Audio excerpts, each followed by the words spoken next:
So, say I'm in a public place and I want to approach a girl I find cute. I'd start with a compliment, but how do I keep the conversation going from there? Like, say I wanted her number. How would I get from A to B? All right. So, Tim, how do we get numbers? Where do we go? We start with a compliment. Yeah. I think we need to take the heavy burden of our success off of the numbers to begin with. Yeah. Let's do that. Let's see if we do that. Let's see what comes about. Let's see what's offered to us. Because what can a woman do with a number? She can either respond to you or not respond to you. So you still have a 50-50 chance if anything's going to happen. Yeah. How can you increase your odds of that, of that percentage difference increasing? Is essentially by creating more rapport. Or just being memorable too. Yeah. Even if it's a quick interaction, like if one of you guys is in a rush, but you're able to make it memorable, then yeah. And the way you're going to do all of this, by the way, is not by intentionally setting out to be memorable or intentionally setting out to create rapport. What you're going to do in that situation is you're going to allow that interaction to exist. And that's something that so many guys have such a hard time doing. We just want to control every facet of it. Offer the compliment and shut up after that. I mean, I'm not saying don't stop talking, but just offer the compliment and then don't expect anything else. Just ride the wave. Because every time I get nervous about something that I'm like worried I'm going to say, and I actually put myself in that situation, something organically arises to talk about. And if you're having trouble figuring out what you want to talk about with the person while you're inside of that container, then you're too much up in your head and you're not as much present and you're not as much curious or interested in allowing this person to be something for you, to be a possibility of great attraction. So it's actually two things there. So it's not being curious, which is kind of like your own lack of intellectualism, I guess you could say, like about the world, not being curious about the world. Like there's no excuse to not be curious about this world. This is a strange world.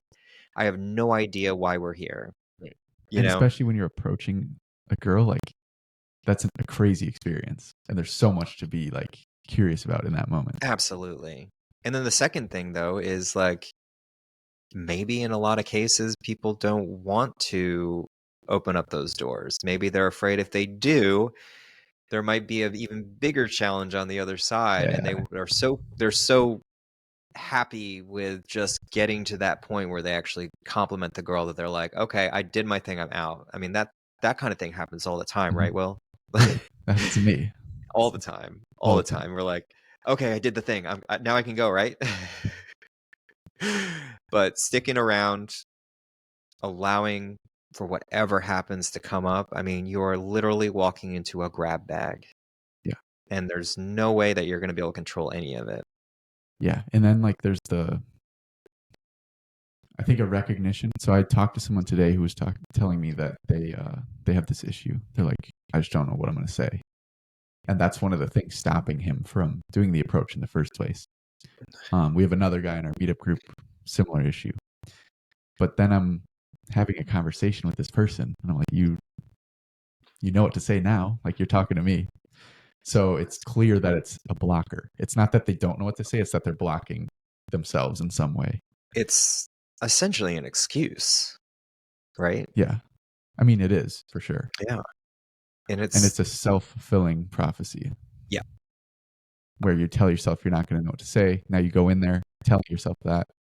Now your brain is, your mind is away thinking about that instead of being in the moment where you know exactly what to say. Yep. It is at the heart of it a cop-out, I think, ultimately. Yeah. So where do you recommend these people go? The ones who are like, I don't know what to say. I freeze up every time. How can they get past that stage of just being so nervous that they can't talk? Well, you can express your nervousness. It's a You great can one. express the fact that I am so worked up in this moment right now talking to you because you are incredibly beautiful, and this is just this is not a very common thing that I do, that I don't have words to speak. Mhm. That right there is owning your current state. And then make it a game. Like, hey, you pick something to talk about. Ooh, I like that. Yeah. Yeah, no, I just had this realization when you said that. I think when you express your nervousness, you're pulling yourself back into the present, because Yes. now you're not thinking about your nervousness, you're like feeling it and expressing it, and you're not able to ride out that story that it was telling you. That's beautiful, Will. Yeah. So that I feel like that might be a big piece of why that is so, because we've talked about how when you mention that you're nervous, there's like a magical thing that happens, which Yep. is like you start to fall, like you stop being nervous. Yep. Yep. Um, yeah, And I think you're right. I think it's because it just jams you into the present moment. right. You start Yeah. noticing it for what it is. Wonderful. Yeah. So again, for people not knowing what to say, it is just figure out how to get present. And that's probably going to take some practice, doing it over and over, talking to strangers. But make that your goal, is how can I be just in this moment? Yep. And then, when you are not present, don't beat yourself up, but just recognize it. Yeah. And I would even recommend saying that to yourself right before you do it. Like, my goal is to be present Mhm. and allow that to overtake any of that kind of outcome. And it's so hard to do. It's so Yes. hard to not expect a positive outcome, but that could be a way to kind of just like really direct your focus. Like, my goal in this interaction is to be present. That's all you have to say to yourself, and just think that the entire time as you're going through it and see what happens. There's that, when I say see what happens, I'm inviting faith to come in, I guess you could say. Faith and trust, Of surrender course. perhaps. See what happens. Is a way to just completely just, throw out any kind of those outside expectations. Yeah. Yeah. Another one is, how can I enjoy this? That's kind of another form of presence. And it's kind of a trick to your brain, because your brain's like, oh, I really want this thing, which is like her number or her to like me or whatever it is. And then you're like, oh, but I have this other good thing, which is like, I can enjoy this. Mm-hmm. Sometimes I think the feeling of being present is extremely enjoyable. But if you haven't had that experience, if you're not as in tune with yourself, I guess, your brain might not be convinced. So being like, how can I just enjoy this? How can I have fun doing this interaction? Yeah. Is a good way to kind of get your brain into that state of presence.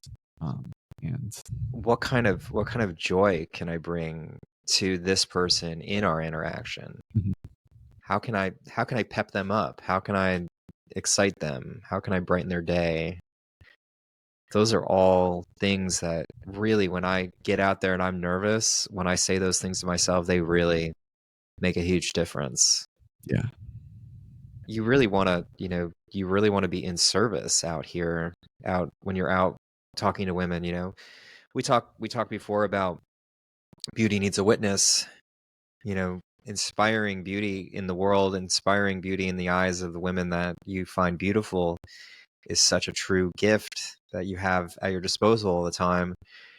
And when you go out and you forget that, and your reptile brain goes straight to like, oh, what can I get out of this situation? We lose that brilliant opportunity that makes everything so much easier.